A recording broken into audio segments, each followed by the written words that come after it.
ఈరోజు మనం young age పీపుల్లో వచ్చేటువంటి టినిటస్ అంటే చెవులో మోత గురించి ఇది తెలుసుకుందాం. ఐడో డోస్ కదా.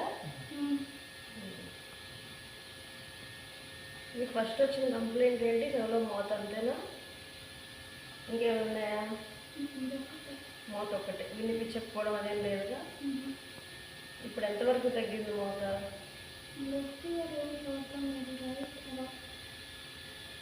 Left side తగ్గిపోయిందా?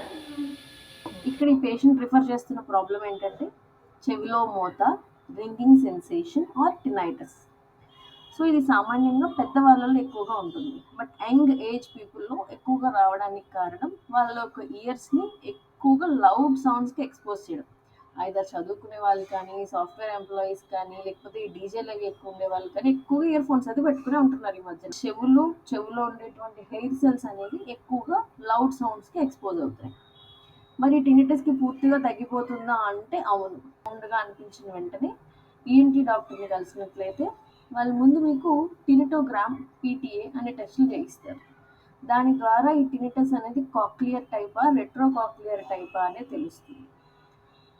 సామాన్యంగా యంగ్ ఏజ్ అన్ని కాక్లియర్ టైపే అవుతాయి. సో కాక్లియర్ టైప్ వాళ్ళకి ఇంట్రాటింపానిక్గా స్టిరాయిడ్స్ అనేవి ఇస్తారు.